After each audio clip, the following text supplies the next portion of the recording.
नमस्कार मित्रों, स्वागत है आप सभी का आपके अपने चैनल राम कथा में।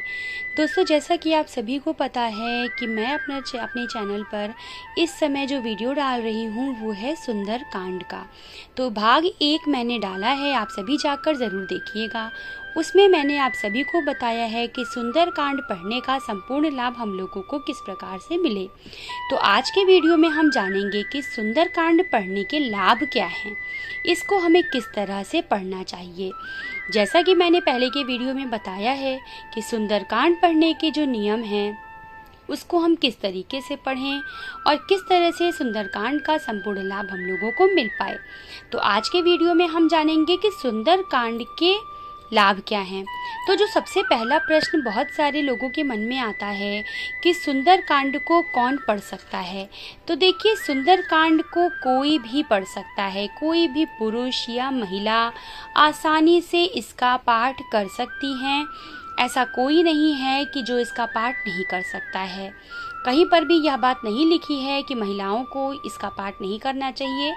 महिला पुरुष कोई भी इसका पाठ कर सकते हैं। दूसरी बात यह है कि बहुत सारे लोग पूछते हैं कि सुंदर कांड पढ़ने के लाभ क्या हैं। तो देखिए, जब कभी आप ईश्वर की शरण में जाते हैं, वहाँ जाने के बाद ही हमें ये बात पता चलती है कि आखिर हमें वहाँ जाने का क्या लाभ होगा। जब आप भगवान के चरण में नहीं गए, भगवान की शरण में आप नहीं गए हैं, तो आप कैसे समझ पाएंगे कि आपको क्या लाभ होगा। तो आप एक बार इसका पाठ करें, आपके जीवन में सुंदरता आएगी। जिस प्रकार से इसका नाम है सुंदर कांड, उसी तरह से आपका चरित्र, आपका मन और आपका तन बेहद ही सुंदर हो जाता है सुंदर कांड का पाठ करने से। बहुत सारे लोग पूछते हैं कि सुंदर कांड पढ़ने का लाभ क्या है। तो लाभ इसका ये है कि आपके जीवन में जो भी दुख हैं, तकलीफें हैं, वो हनुमान जी हर लेते हैं। तो आप सभी को सुंदरकांड का पाठ जरूर करना चाहिए। सुंदरकांड श्री रामचरितमानस का 5वां सोपन है, जिसमें 3 श्लोक, 60 दोहे और 526 चौपाइयाँ हैं। जैसा कि मैंने पहले भी बताया है कि सुंदरकांड पढ़ने के लिए ज़रूरी नहीं है कि आप पूरी सुंदरकांड पढ़ें। आपके पास समय नहीं है, अगर आप बहुत ज़्यादा व्यस्त रहते हैं तो आप प्रतिदिन 5 दोहे का पाठ करते हैं तो आपको संपूर्ण सुंदरकांड का फल मिलता है।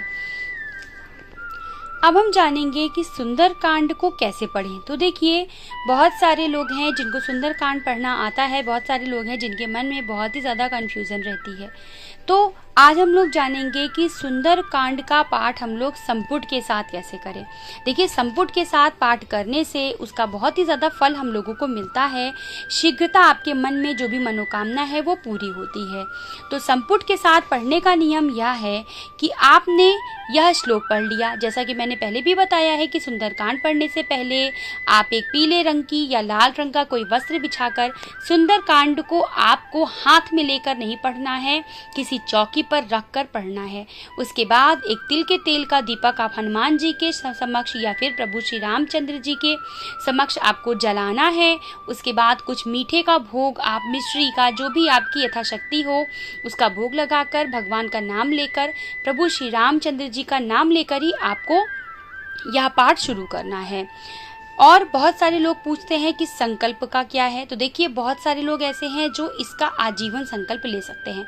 अगर आप आजीवन संकल्प लेना चाहते हैं कि हाँ, हे प्रभु, मैं आपके इस सुंदरकांड का पाठ आजीवन करना चाहती हूँ या करना चाहता हूँ, तो आप ये भी कह सकते हैं। आजीवन पाठ का संकल्प लीजिए। मंगलवार या फिर शनिवार, जो हनुमान जी के मुख्य दिन हैं, इस दिन आप इसका पाठ करिए। या फिर आप ऐसा संकल्प ले सकते हैं कि मैं 41 दिन का ही संकल्प ले रहा हूँ या ले रही हूँ। 41 दिन के अंदर आपको यह सुंदरकांड पूरी करनी है। जैसा कि मैंने पहले भी बताया है कि आप सिर्फ दोहे के साथ में ही यह पूरा कर सकते हैं। सिर्फ दोहा पढ़कर आप इसको पूरा कर सकते हैं। लेकिन अगर आपके पास समय है तो आप इसका पूरा पाठ करिए और 41 दिन का या फिर 21 दिन का, जो भी आप संकल्प लेना चाहें, ज़्यादातर 41 दिन या फिर आजीवन का संकल्प लिया जाता है, जिसमें आप 41 दिन लगातार पढ़ सकते हैं या फिर मंगलवार या फिर शनिवार ही आप पढ़ सकते हैं। तो आप इसको शुरू कैसे करेंगे। तो देखिए, शुरू करने के लिए क्या होता है कि हमको संपुट ज़रूर लगाना चाहिए। संपुट के साथ में हमारी जो चीज़ है वो पूरी हो जाती है। आपने क्या किया, आपने श्लोक यहाँ से लेकर यहाँ तक श्लोक आपने पढ़ लिया। उसके बाद जब आप यहाँ से शुरू करेंगे, जामवंत के वचन सुनाए, यहाँ से शुरू करने से पहले आपको बोलना है। अब अगर आपके जीवन में कोई दुख तकलीफ है तो उसके लिए आप बोलेंगे, मंगल भवन अमंगल हारी, द्रवहु सुदशरथ अजर बिहारी, जामवंत के वचन सुनाए, सुनि हनुमंत हृदय अति भाए। आपको इस तरह से पढ़ना है। लेकिन अगर आपके जीवन में बहुत सारा कोई दुख है तो आप क्या पढ़ेंगे, रामचंद्र गुण बरने लागा, सुनतहि सीता कर दुख भागा, जामवंत के वचन सुनाए, सुनि हनुमंत हृदय अति भाए। इस तरह से आपको पढ़ना है। और यहाँ आकर जब आपका तय मैनाक होई भ्रमहारी, इसके बाद भी आपको संपुट लगाना है। जो भी संपुट आप लगाना चाहें वो आप लगा सकते हैं। मंगल भवन अमंगल हारी, द्रवहु दशरथ अजिर बिहारी, हनुमान तेहि परसाकर, पून कीन प्रणाम, राम काजु कीन है बिनु मोहि कहाँ विश्राम, मंगल भवन अमंगल हारी, द्रवहु दशरथ अजिर बिहारी, जात पवन सुत देवन देखा। तो इस तरह से आपको इसका पाठ करना है संपुट के साथ। जब आप इसका पाठ करते हैं तो आपके जीवन में जो भी आपकी मतलब मनोकामनाएं हैं वो पूरी होती हैं, जो भी दुख तकलीफ है वो ज़रूर दूर होते हैं। तो ऐसे में आप सभी को आज मैंने बताया कि रामचरितमानस का पाठ संपुट के साथ कैसे करें। तो आज के वीडियो में हमने जाना कि सुंदरकांड का पाठ क्यों करना चाहिए, महिलाओं को करना चाहिए या नहीं, पुरुष को करना चाहिए या नहीं, इसके लाभ क्या हैं और संपुट के साथ इसका पाठ कैसे करें। तो अगर आप लोगों को वीडियो पसंद आता है तो वीडियो को लाइक ज़रूर करिएगा। इसी के साथ मिलते हैं मेरे अगले वीडियो में। प्रभु श्री यावर रामचंद्र की जय।